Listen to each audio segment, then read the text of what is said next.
She claims that George Bush Sr. used ancient magical hand signals to directly control her subconscious mind. She also claims that Bill Clinton was under mind control.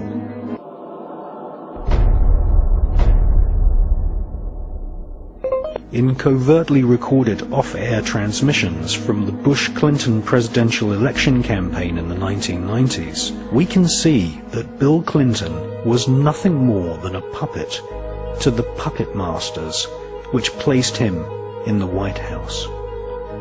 Bill Clinton's demeanor seems to be similar to a person who is under a hypnotic trance.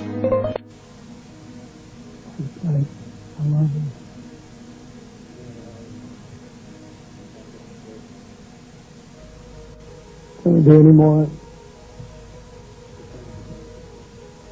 We'll do some more. We'll do some more.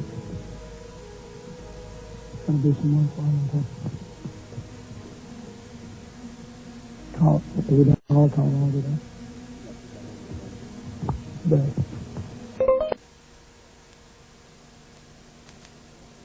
So I wanted to finish the thought here. That's the one break we have to hit live. Been around the world, but it's hard to believe we're being watched in 151 countries. Crazy. Ted Turner changed the world. Big fan of yours. He would serve you exactly. You know what I mean? I'm really surprised. He's ready. What's he got left in the game? After you're elected, think about it. That's for sure.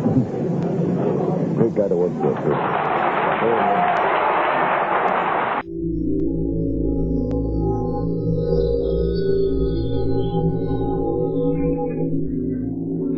Remember that every single man, woman, and child in the state of South Carolina awakens to a freer, safer world because of George Bush.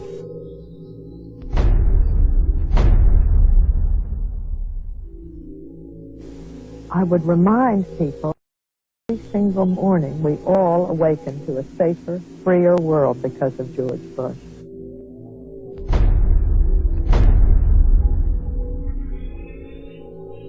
And Nicole, I would remind you and the people of Florence that all of us awaken every single day to a freer, safer world because of George Bush.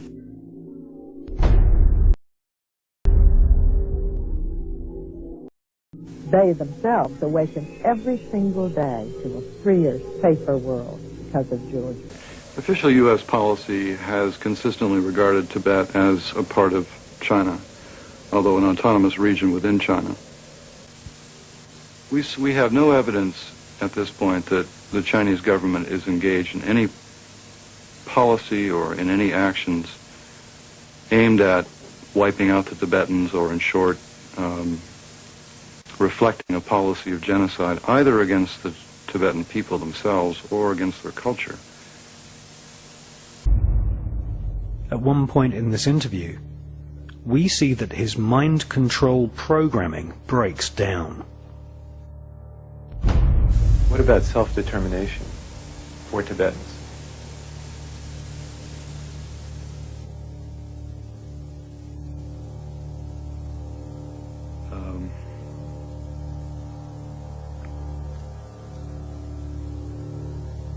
On the BBC Newsnight programme, we see a Chinese government minister also displaying signs of heavy mind control. Can you explain to us on the political situation why there has been no response from your government to the Dalai Lama's proposal in Strasbourg of nearly 3 years ago now about an arrangement between him and fellow Tibetans and your government? In 1988, in Strasbourg, the Dalai Lama proposed to make Tibet a democratic political entity governed by itself, which maintains relations of alliance with China. And what does it mean?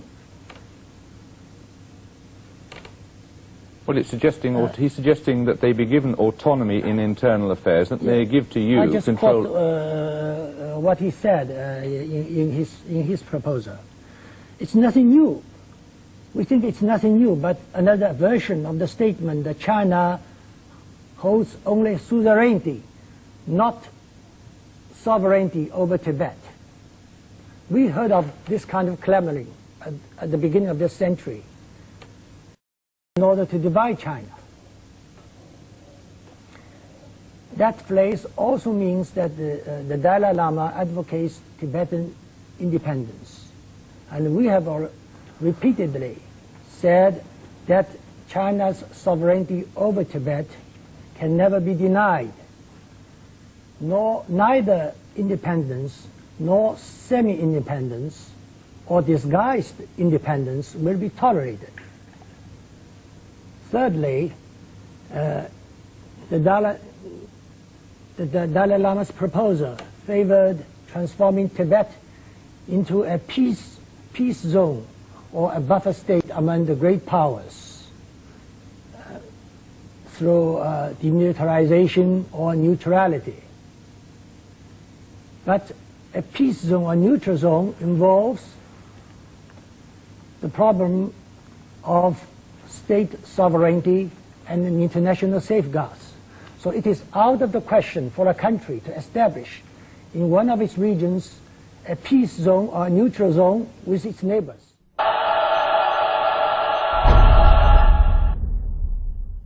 You were both in Skull and Bones, the secret society.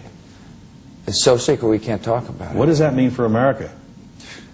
The conspiracy theorists are going to go wild. I'm sure they are. I don't know. I haven't seen the web. Number 322. Before we go, you and George Bush were both members of Skull and Bones, the secret society at Yale. The rule is, if someone mentions Skull and Bones, you walk out of the room. If you're both in a you're both in a presidential debate, and the moderator says Skull and Bones, do you both leave the podiums? I doubt it. You'll hang in there. I think you'll see both of us have a terrific... You know, I'd love to have a debate with the president right now.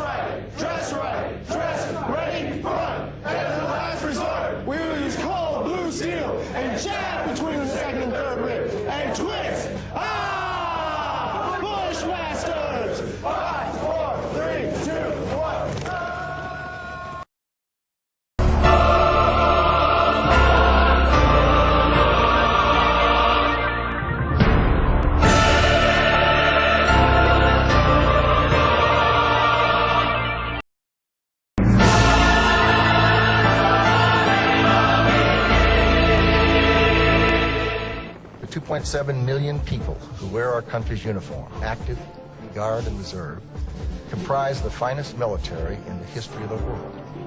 They stand ready to face down any threat, anytime, anywhere.